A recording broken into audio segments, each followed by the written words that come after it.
Good morning, ladies and gentlemen. I'd like to welcome everyone to our 31st annual Gabelli Commercial Aerospace and Defense Symposium. My name is Tony Bancroft, and I'm joined by my colleague Michael Bergio and Daniel Gleim. I've been with the firm for 14 years covering aerospace and defense as well as environmental services, and flew F-18s in the Marine Corps previously for about 15 years.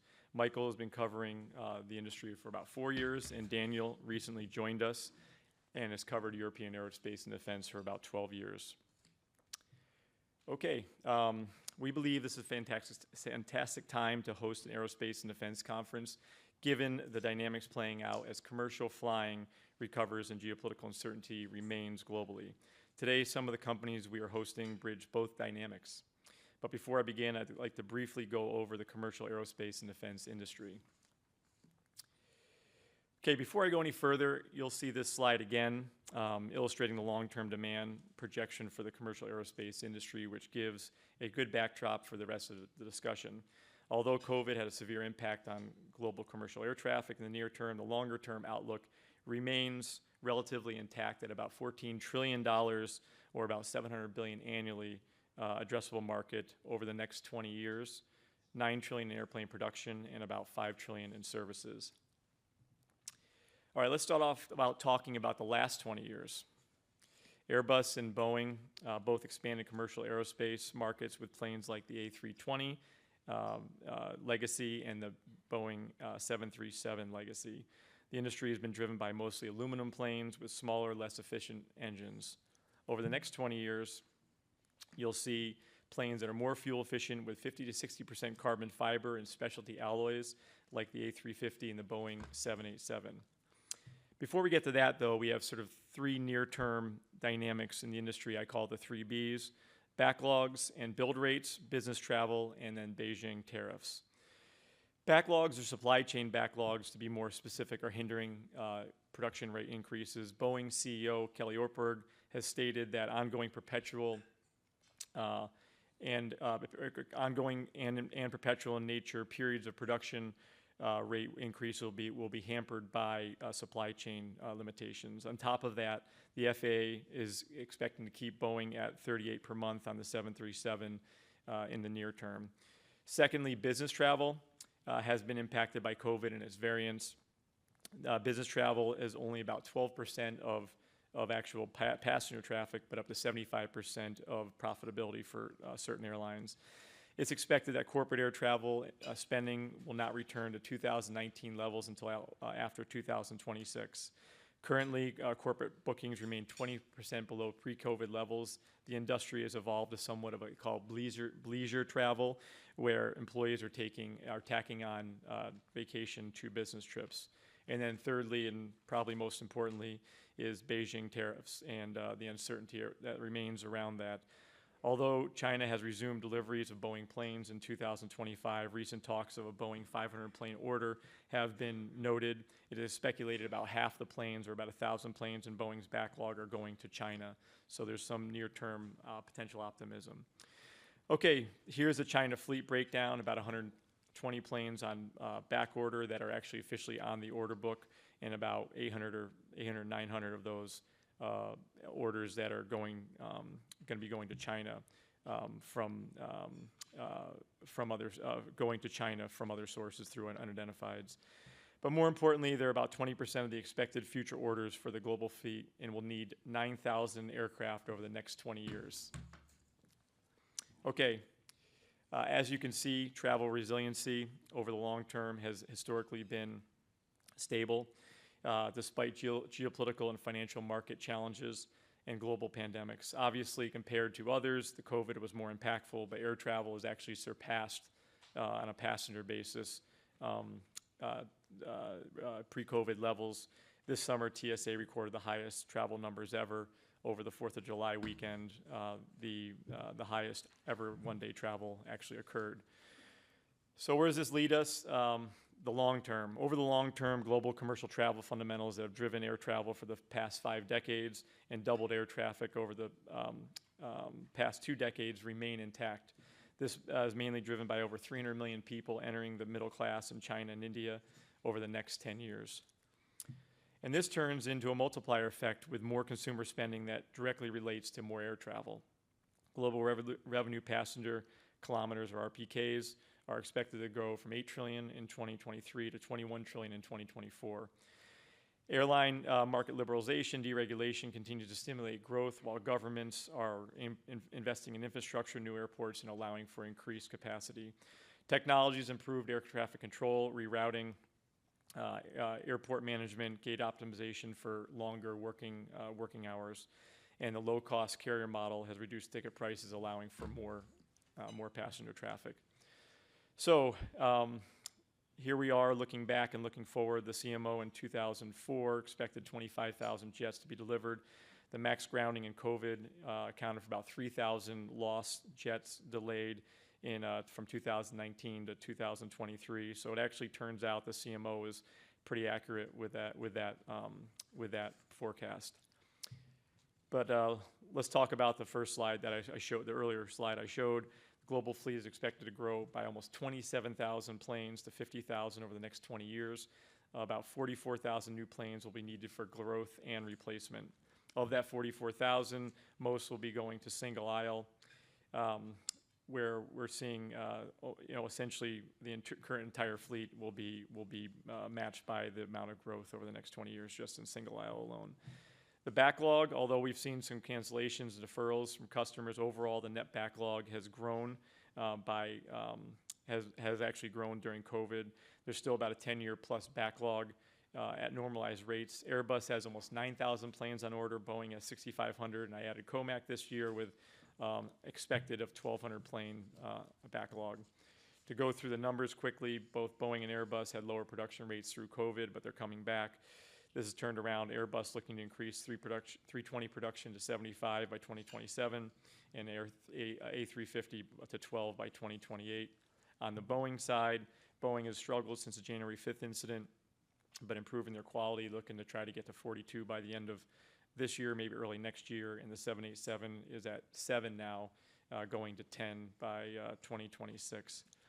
So here's our forecast to finish up. We expect about 800 Airbus planes to be produced this year and about 500 Boeing planes. And COMAC, although started out very slow, expected to have almost 50 this year. Okay, I'd like to switch to defense spending briefly. The defense budget grew by about 20% over the last 5 years, or about a 4% CAGR, driven by much needed spending due to increasingly volatile geopolitical environment. The Defense Department expects budget to grow at about a 1.5% CAGR over the next 5 years. This has been a consistent trend of defense spending outpacing forecasts during high geopolitical volatility as we have today. And remember, U.S. defense spending is still well below historic numbers of about 6% of GDP. We're at about 3.5%, a little less than 3.5%. On a global basis, defense spending has increased 20% in the last 10 years to over $2 trillion, with the U.S. having a lion's share of almost $900 billion or $1 trillion this year for the first time in 2026. China has over doubled its defense spending in the last decade and could be on pace to eventually match the U.S. This number is misleading as it considers spending on personnel, and if backed out due to lower wages in China, would likely show much higher spending on growth and on procurement pari passu to the U.S. ex-labor. All right, so with NATO, you can see that if NATO countries were to spend at 3.5%, which they've stated, and Daniel's going to talk about more in depth, of GDP, that'd be a $400 billion increase in global defense spending. That's a 25% increase. All right, now I'd like to invite my teammate up, Daniel Gleim, to talk about global European defense spending. Daniel. So thank you very much. Good morning, everyone. So we start with a recap of the historic NATO summit in The Hague.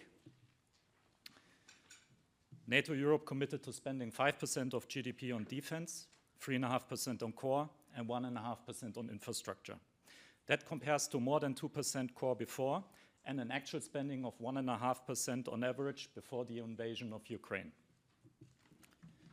NATO Europe spent around $485 billion on core defense in 2024.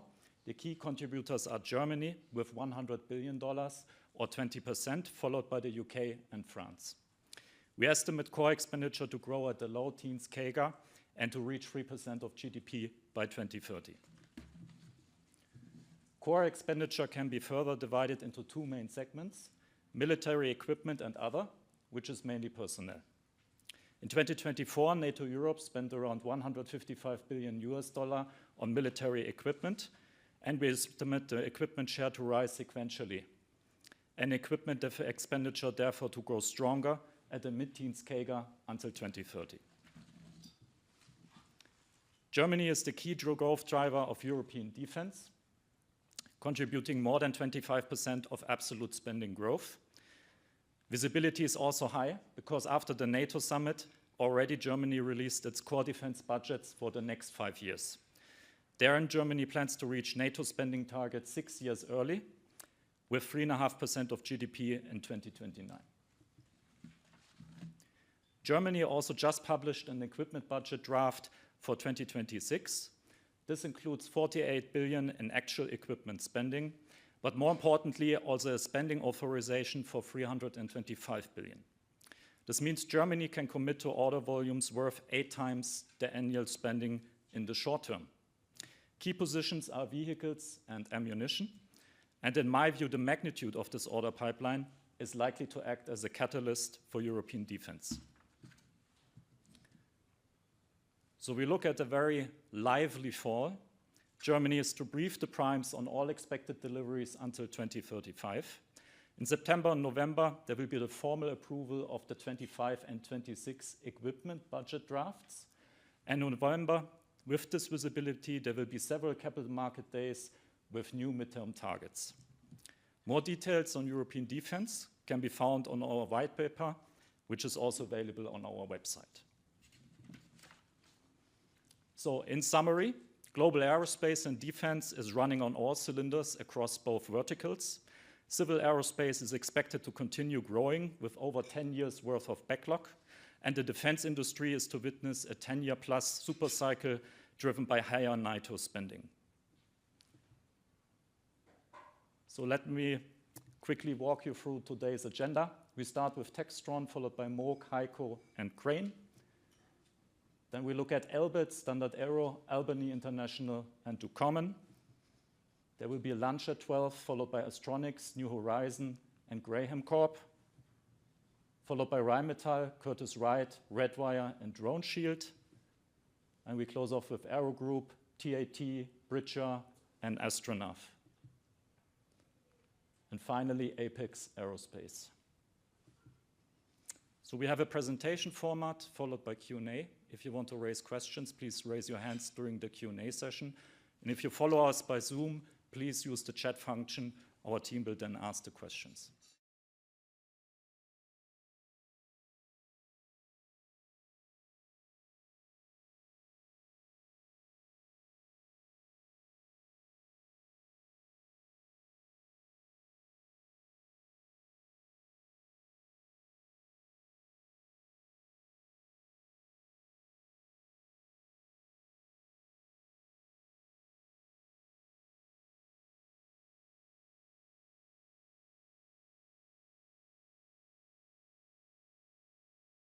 Investors should carefully consider the investment objectives, risks, charges, and expenses of the ETF before investing.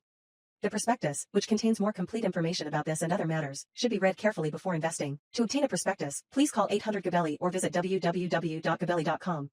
Risks to the ETF include a downturn in commercial air travel, production and/or supply chain disruptions, decreases in defense spending, subcontractor financial health, and competition and/or technology changes.